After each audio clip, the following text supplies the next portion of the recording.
All right, let's dive into a topic that's complex and, honestly, often profoundly misunderstood: schizophrenia. We're going to cut through some of the noise and really look at the clinical features, what we know about the causes, and how it's treated today. Let's get right into it. So what is schizophrenia, really? Well, at its very core, it's a disorder where a person's thought processes and emotional responses start to break down. But first, let's clear up the single biggest myth out there. The name literally means split mind, but it has nothing to do with having a split personality. Schizophrenia is absolutely not dissociative identity disorder. That's a totally separate condition, and knowing that difference is key to understanding everything else we're about to cover. So, to get a clear view of this, here's our game plan. We'll start with the symptoms, what it actually looks like. Then we'll try to unravel the very complex web of causes, looking at biology and environment. And finally, we'll talk about the pathways to managing the condition with modern treatments. Okay, let's start with that clinical picture. When it comes to the symptoms of schizophrenia, the best way to think about them is to divide them into two big groups: things that are added to a person's experience and things that are taken away. And those two categories are called positive and negative symptoms. Now, this doesn't mean good versus bad. Think of it more like in math. Positive symptoms are the things that are added on, like hallucinations. Negative symptoms are when healthy, typical behaviors are subtracted or absent, like a lack of emotional expression. So let's look closer at those positive symptoms. You have delusions, which are very strong false beliefs. A person might have paranoid delusions, feeling like everyone is plotting against them, or something called thought broadcasting, the belief that other people can actually hear their thoughts. Then you have hallucinations. These are sensory experiences that aren't real, and the most common kind is hearing voices. And finally, disorganized speech and behavior, which are outward signs of those jumbled thought processes. On the other side are the negative symptoms. Now, these can be less dramatic, but they're incredibly serious because they represent a real loss of function.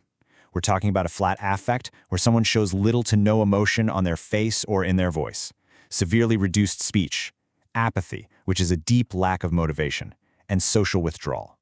All of these make it incredibly difficult to navigate everyday life. So, when does all this usually begin? The first major episode often happens between the ages of 16 and 25. I mean, think about that. It's such a critical time in a young person's life, which makes the onset especially difficult. And in this particular age group, it tends to show up more often in men. Now that we have a sense of the what, let's move on to the why. The scientific study of causes is called etiology. And for schizophrenia, the evidence points to a really complex mix of factors, but it's clear there are very strong biological and genetic roots. Just look at this number, 80%. That's the estimated heritability of risk. It tells us, without a doubt, that genetics play a massive role. But you know what's also fascinating about that number? It means 20% of the risk isn't genetic, and that right there opens the door to understanding how our environment interacts with our genes, a piece of the puzzle that is absolutely crucial. This chart really lays out how that genetic risk works in practice. If your identical twin has schizophrenia, you have about a 50% chance of developing it. For a fraternal twin, it drops to around 17%. Now, compare that to the general population, where the risk is only about 1%. The pattern is unmistakable. The more genes you share, the higher the risk. But look at that identical twin number again. It's 50%, not 100%. That's probably the most powerful evidence we have that genes aren't the whole story. Something else has to be going on. So, beyond our genetic blueprint, we have to look at neurobiology. The brain is this incredible communication network that uses chemical messengers called neurotransmitters. Research has long pointed to an imbalance in these chemicals as a key factor in schizophrenia. Basically, if the brain's messaging system gets disrupted, it can fundamentally change how a person experiences reality, which can lead to symptoms like hallucinations and delusions. So if genetics and biology can create a vulnerability, sort of like loading the gun, the environment can play a huge part in actually pulling the trigger. These are what we call psychosocial factors, and they're critical for understanding both risk and relapse. One of the most important concepts here is something researchers call high-expressed emotion.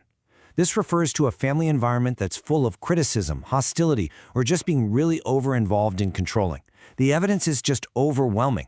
For someone with a vulnerability to schizophrenia, living in a high-expressed emotion household dramatically increases the risk of relapse. It really shows you how important a supportive, low-stress environment is for managing the condition. And there are other environmental factors too. We know that experiencing significant trauma or abuse as a child is a risk factor. And some risks can even date back to before birth. For example, complications during pregnancy or birth, like the baby not getting enough oxygen, a condition called hypoxia, have been linked to a higher risk of developing schizophrenia down the road. So, all of this brings us to our final section, treatment. And this part is so important because even though schizophrenia is a very serious disorder, a modern integrated approach to care means it is absolutely a manageable one. The cornerstone of treatment, without a doubt, is antipsychotic medication. These drugs are the primary tool, and they are especially good at bringing down those positive symptoms we talked about earlier, the delusions and hallucinations. They work by helping to restore balance to the brain's neurotransmitter systems. Now, there are two main types of these medications. The first-generation drugs, or typicals, like chlorpromazine, were a complete game-changer when they came out. They work, but they can have some pretty serious movement-related side effects. The newer drugs, the atypicals, are usually the first choice today because they're better tolerated, though they have their own risks, like a higher chance of causing weight gain. It's always a careful balancing act to find the right medication for the right person. But here's the thing, medication is just one piece of the puzzle. The most effective treatment by far is a combined approach. You have the medication, yes, but you combine it with psychosocial therapies. This includes things like family therapy, which is so important for lowering that high-expressed emotion and preventing relapse, and social skills training to help people relearn and regain their ability to function day to day. And I really can't stress this enough. These therapies are not just some optional add-on. They are a vital part of long-term recovery. They're what help a person manage their relationships, deal with the social challenges of the illness, and ultimately live a more fulfilling, independent life. So, to wrap it all up, schizophrenia is a complex brain disorder. It has a strong biological foundation, shaped by both genetics and the environment. And here's the key takeaway. While there isn't a cure yet, it is a manageable condition. The right combination of medication and therapy can allow many people to significantly improve their quality of life. And that kind of leaves us with a bigger question to think about. Once we move past the myths and the stigma and really focus on the scientific facts, our whole perspective can change. So the question for all of us is, how can we use this clearer, fact-based understanding to build communities that are more supportive and care systems that are more effective for everyone?